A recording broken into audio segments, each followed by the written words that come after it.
Ladies and gentlemen.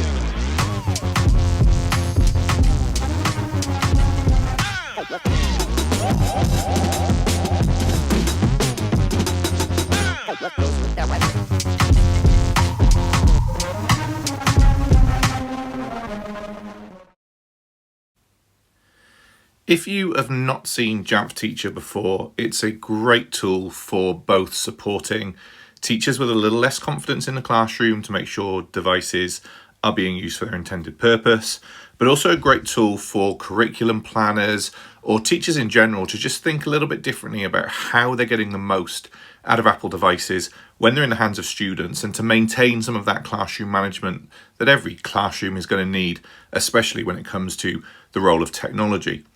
A couple of things I just wanted to draw attention to in some great updates that have come recently are some things that can make that whole process a lot easier.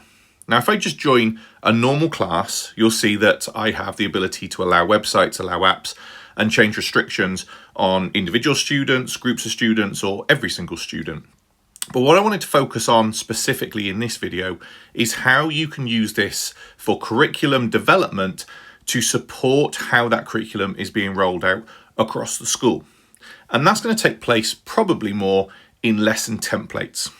So let's consider that we're thinking about creating a lesson or a set of lessons which has lots of bespoke app usage, website usage, etc. We could create a lesson template and share this amongst any of the teachers that might need to use it.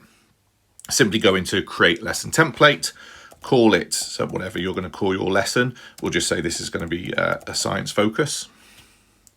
And when you create it, you have the ability to allow websites, allow apps, etc., and even bespoke restrictions, which means at the start of a lesson, the big blue start button just gets tapped and teachers don't have to worry too much about what they're doing with the devices. So let's go into this science focus one and start afresh. Let's start with the allowed apps. For example, we may be doing some things in science which could require the use of AR. We're probably going to need to use the calculator. We may need to have access to things like clips for demonstrating some of the work we're doing, Explain Everything, fantastic tool showcasing what you're doing. Lots of other apps that may be really, really useful in here. So I'm just going to add them into this list of tools that can be used at any point by the students. I tap apply. That's now going to add that as a list that can be edited at any time. I can add or remove any of these. I'm also going to go into the restrictions. You'll see that there is a general restrictions for the apps that are on the device that fall under specific categories or specific functionality of the device. So for example, if I say you can't use the camera, that's blocking the camera in any application, not just the camera app itself. Now, I'm going to leave the camera on, very, very useful for things like science. But if I scroll down, you'll see there's additional things in here around spell check, autocorrect, as well as airdrop. Now, you may decide that you want to turn those things on or turn those things off. And again, you can change that setting for individuals or for groups of students at any point. Now, the final thing to just kind of highlight is the allowing of websites. Now, this is an update that's recently just dropped that changes how curriculum leaders or subject planners can take advantage of doing this as a bulk upload. Previously, when I used to go in, I'd have to type in individual websites. Now, if I'm creating an entire sequence of work, there may be multiple websites that I want as part of this lesson. But now you'll see I have the option to upload it from a CSV file. Now, I've already created this in a numbers document and saved it as CSV onto my device. If I tap on upload websites from CSV, it's going to open up my recents. I've got science websites in here. Tap open and you'll see that that instantly then just grabs all of those websites. So in just a few taps, the curriculum leader who knows all of the websites that are going to be useful can grab all of them in one place, tap apply, and have them added to this lesson template.